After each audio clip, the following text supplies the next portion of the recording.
Hey there guys, and welcome back to my channel. It's your boy Odin. Today we're going to be doing another no BS DPS guide for the Phantom Necromancer. I'm going to be going over the skills, the talents, the Inscribed stone path, as well as the full rotation, and hopefully you guys enjoyed this video and it helps to boost your damage in both PvE and in PvP.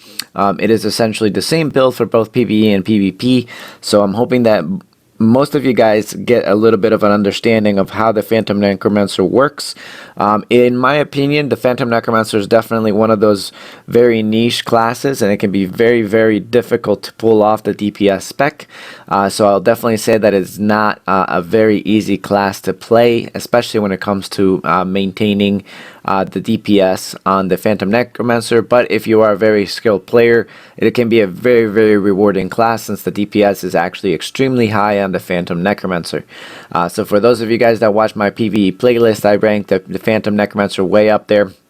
And I'm still holding on to that ranking, just because, again, it comes down to the player. And if you are a player that can execute the DPS rotation fairly well, you're going to be very, very high up there on the leaderboards, on the DPS charts.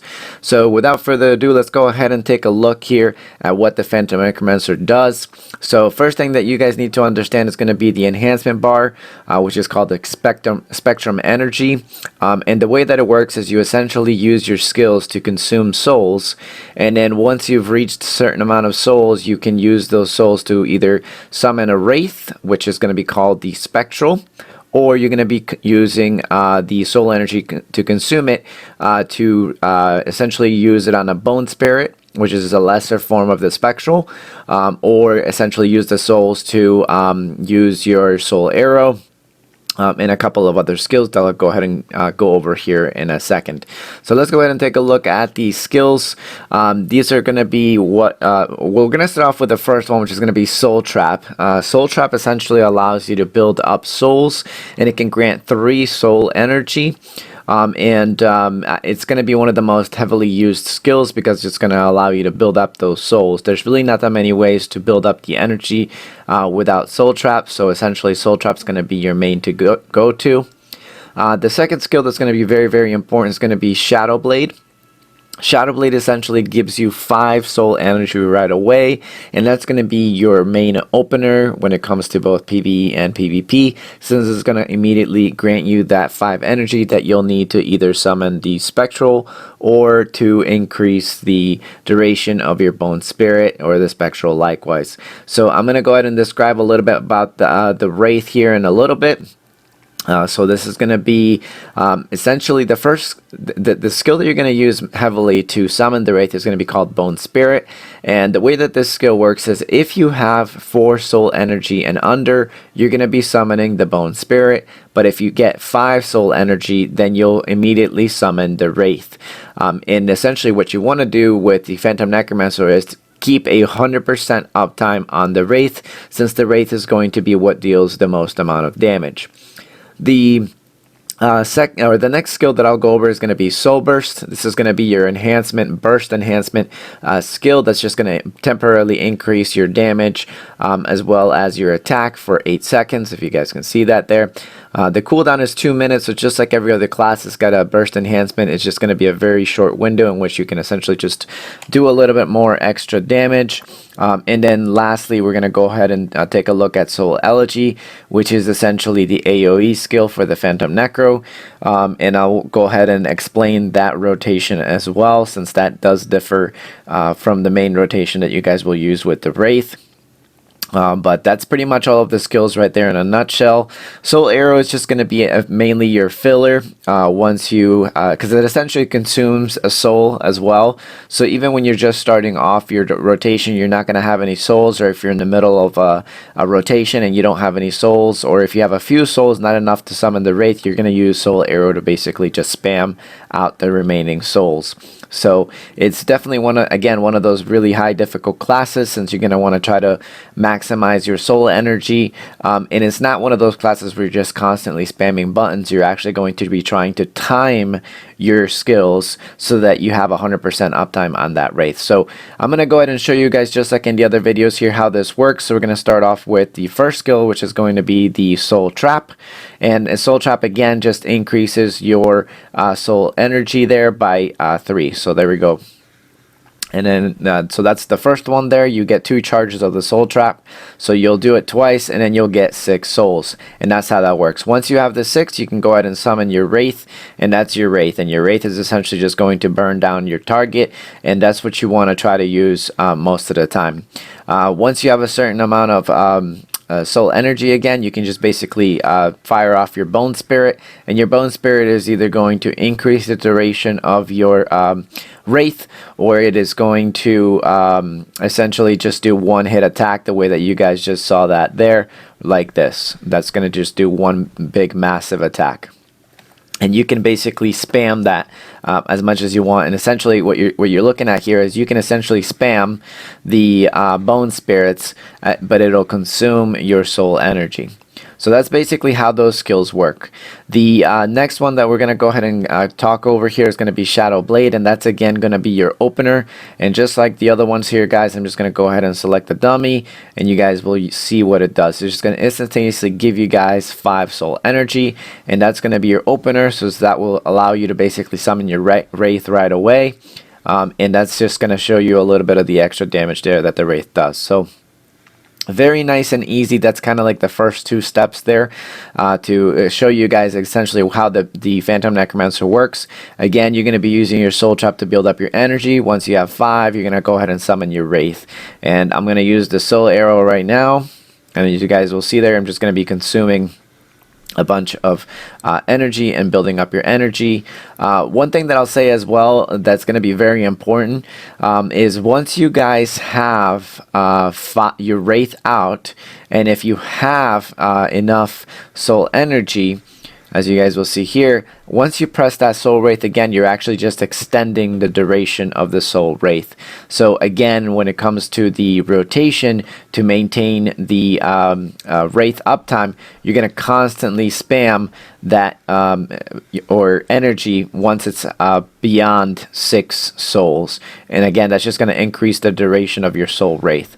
So definitely keep doing that. And you guys can kind of see there on the screen there on the cheap strength dummy, the skill essentially just refreshes itself.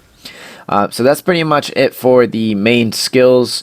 Soul Elegy is going to work like this. You essentially, once you have enough energy, you can just hit your Soul Elegy, and it's just going to create a vortex of damage.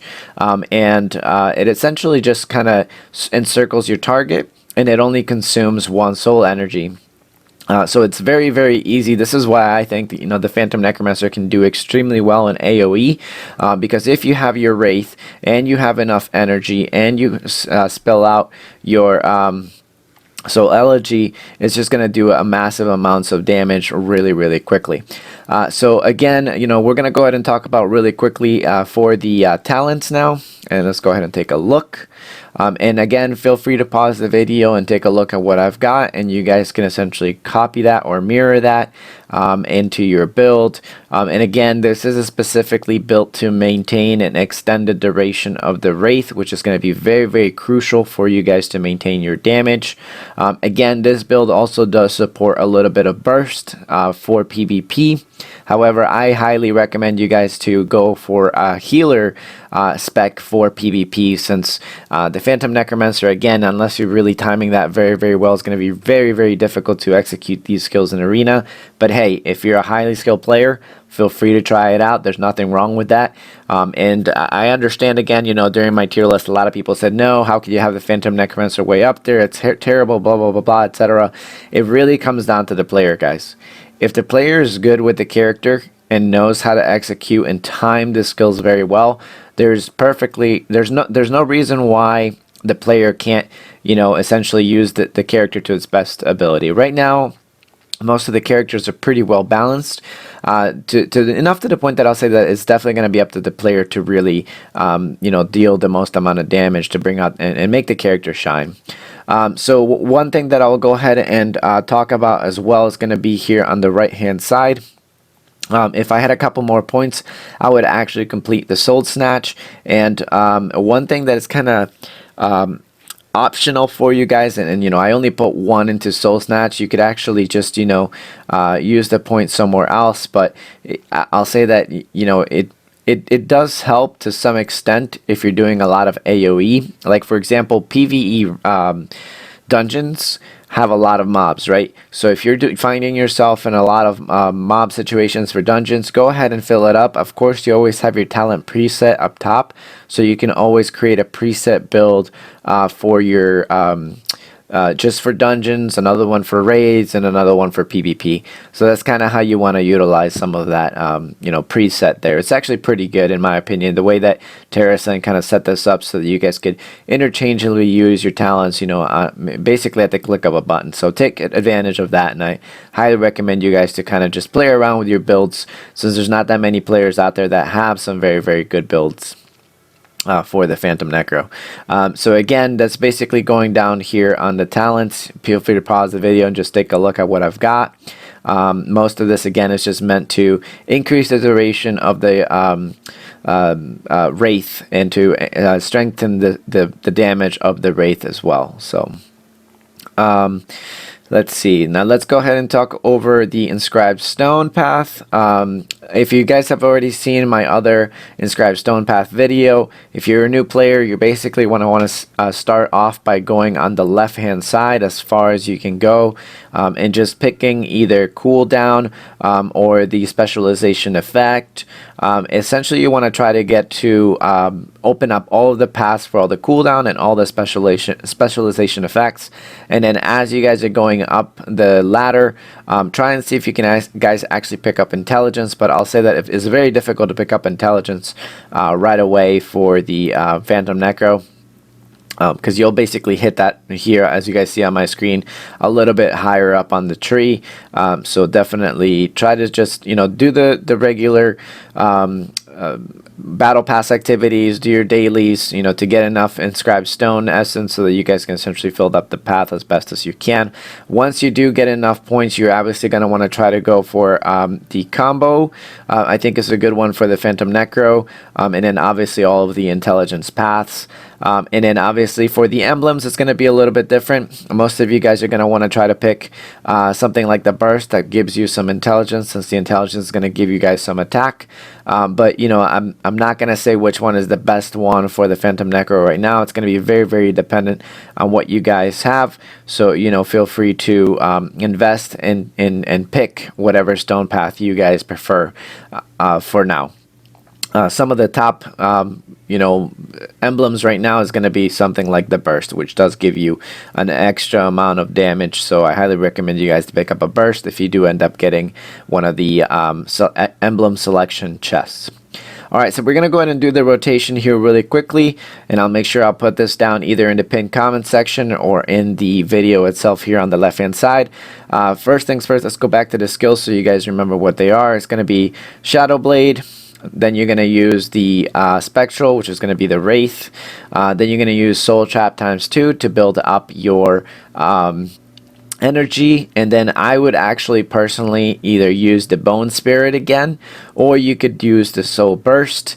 One thing that I forgot to mention when I talked about the Soul Burst is that if you have 5 souls, when you use Soul Burst, it's going to enhance your damage actually much higher than if you are just to use it with just 1 soul.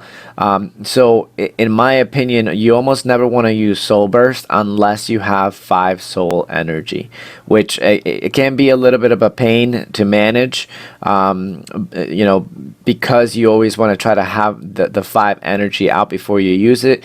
But there's going to be situations in which it just doesn't fit into your rotation, so you just might have to pop it when you only have, you know, 2 or 3 souls or even 1 soul.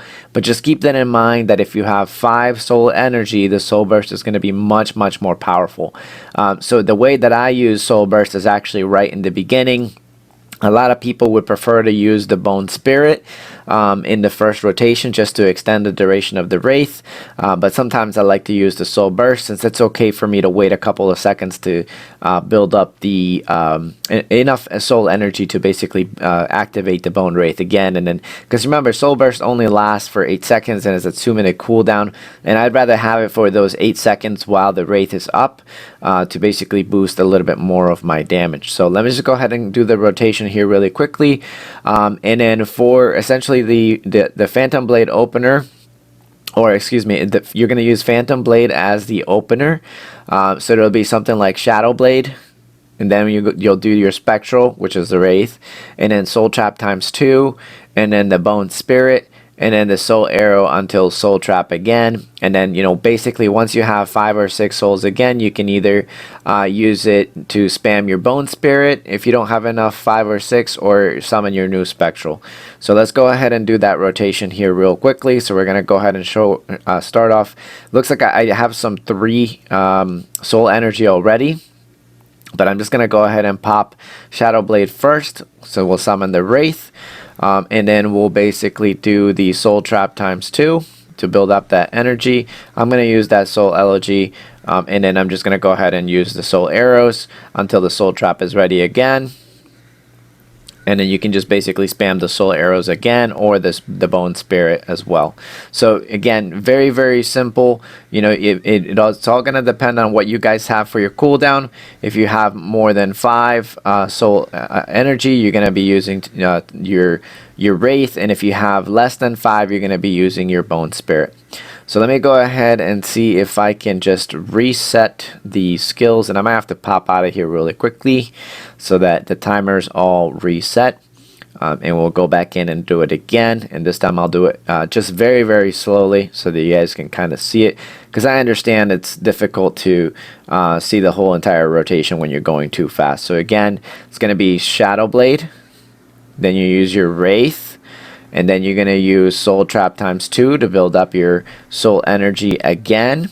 Then you can use either your buff, the way that I just did, or you can do Bone Spirits. And you know, one thing that I'll say is if you guys see there, the Soul Trap does tend to go on cooldown quite a bit, and this is where essentially you want to really try to time what you guys have to either extend the duration of your Wraith, or to use Bone Spirit and just consume that energy the way that I am doing right now here. So it's not about spamming the buttons. Again, it's more about controlling your Wraith to make sure that you have it up all the way, and then just really kind of fighting the urge in a way to also bust open you know, all of your spells and consume all of that energy all out at once, because really the Phantom Necromancer is going to do more damage the longer that the Wraith is up.